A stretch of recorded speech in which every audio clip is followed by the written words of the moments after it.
ആദ്യം തന്നെ ഒരു ചോദ്യം ചോദിക്കട്ടെ.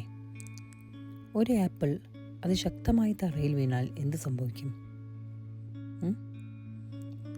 നിങ്ങളിൽ പലരും പറയാൻ പോകുന്നത് അത് തെറിച്ചു പോകും, ഉരുണ്ടു പോകും, ചതഞ്ഞു പോവും എന്നൊക്കെയല്ലേ. എന്നാൽ എൻ്റെ ഉത്തരം ഇതൊന്നുമല്ല കേട്ടോ. ഒരു ആപ്പിൾ അത് അഗാധമായി നിലം പതിച്ചാൽ അത് നടു പിളർന്നു പോകും. ഈ ചോദ്യത്തിന് ഇപ്പം എന്ത് പ്രസക്തി എന്നല്ലേ? ഇന്ന് ഞങ്ങളുടെ യാത്ര നെൽസണിലെ ഏബിൾ ടാസ്മാൻ ബേയിലെ സ്പ്ലിറ്റ് ആപ്പിൾ റോക്ക് കാണാൻ വേണ്ടിയാണ്. നടു പിളർന്ന ഒരു ആപ്പിളിൻ്റെ രൂപത്തിലാണ് ഈ പാറക്കല്ല് ഇരിക്കുന്നത്.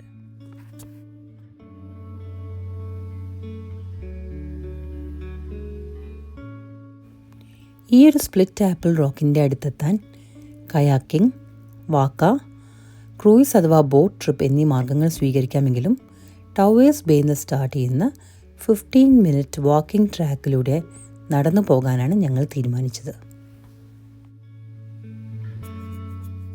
ഈ സ്പ്ലിറ്റ് ആപ്പിൾ റോക്ക് ആളൊരു ചില്ലറക്കാരനൊന്നുമല്ല കേട്ടോ, ഒരു റോക്ക് സ്റ്റാർ തന്നെയാണ്.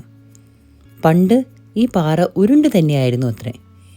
അങ്ങനെ വലിയ ഈ പാറ ആനമുട്ട പോലെ ടാസ്മാൻ ബേയിൽ അങ്ങനെ കിടക്കുകയായിരുന്നു. വെള്ളത്തിൽ കിടക്കുന്ന പാറയുടെ അവസ്ഥ അറിയാമല്ലോ. അതിൻ്റെ ചെറു സുഷിരങ്ങളിലൂടെ ഈ സമുദ്രത്തിലെ വെള്ളം അലതല്ലിക്കൊണ്ടിരുന്നു. അങ്ങനെ പണ്ടെന്ന് പറഞ്ഞാൽ വളരെ പണ്ട്, ഒരു 120 മില്യൺ വർഷങ്ങൾക്ക് മുമ്പ്, ഈ ഐസ് ഏജിൻ്റെയൊക്കെ കാലഘട്ടത്തിൽ അന്തരീക്ഷത്തിലെ താപനില പെട്ടെന്ന് കുറഞ്ഞപ്പോൾ ഈ പാറയ്ക്കിടയിൽ കയറിയിരിക്കുന്ന വെള്ളം ഐസായി മാറുകയും അത് എക്സ്പാൻഡ് ചെയ്ത് ഈ പാറ 2ആയി പിളരുകയും ചെയ്തു അത്രേ. എന്നാൽ ന്യൂസിലൻഡിലെ ട്രൈബൽ വംശജരായ മാവോറിസിൻ്റെ വിശ്വാസപ്രകാരം 2 ഒപ്പോസിംഗ് ഗോഡ്സ്, നമ്മുടെ ഭാഷയിൽ പറഞ്ഞാൽ ദേവന്മാരും അസുരന്മാരും പോലെ, അവർ 2 പേരും ഈ പാറ സ്വന്തമാക്കാനുള്ള തർക്കത്തിനൊടുവിൽ അത് 2ആയി പിളരാൻ തീരുമാനിക്കുകയും അവരവരുടെ ശക്തി ഉപയോഗിച്ച് പിളർന്നെടുത്തതുമാണത്രേ ഈ സ്പ്ലിറ്റ് ആപ്പിൾ റോക്ക്. എന്തൊക്കെ കഥകളാണല്ലേ.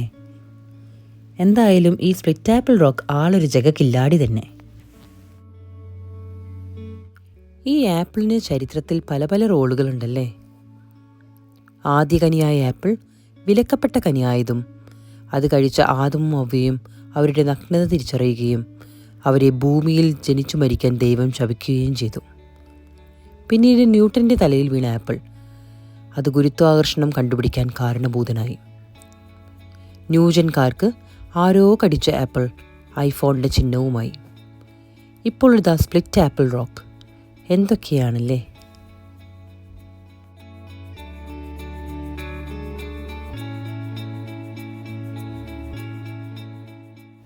അങ്ങനെ നടന്ന് ഞങ്ങൾ അവിടെ എത്തിയപ്പോൾ അതായിരിക്കുന്നു നമ്മുടെ കഥാനായകൻ ടാസ്മാൻ ബേയിലെ കൊച്ചു തിരമാലകൾക്കിടയിൽ നനഞ്ഞു കുളിച്ചു നിൽക്കുന്ന സ്പ്ലിറ്റ് ആപ്പിൾ റോക്ക്.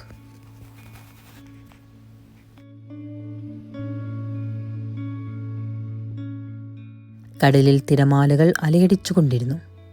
ഓരോ തിരയും കരയെ വാരിപ്പുണർന്നു.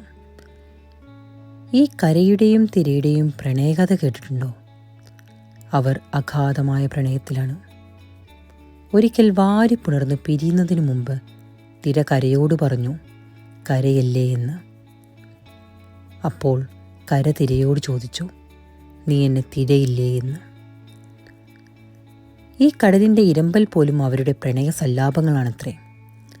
അവരുടെ ഇണക്കവും പിണക്കവും കാണുമ്പോൾ കുഞ്ഞുണ്ണി മാഷിൻ്റെ ഈരടികളാണ് ഓർമ്മ വരുന്നത്.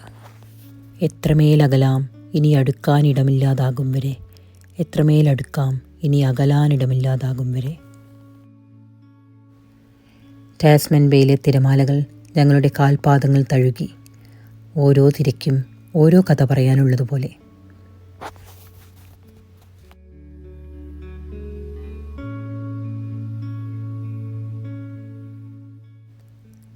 തിരയുടെയും കരയുടെയും പ്രണയചേഷ്ടകൾക്ക് ആകാശവും ഭൂമിയും പിന്നെ തിരശീലയിൽ സ്പ്ലിറ്റ് ആപ്പിൾ റോക്കിനെയും മൂകസാക്ഷിയാക്കി ഞങ്ങൾ അവിടെ നിന്ന് നടന്നകന്നു.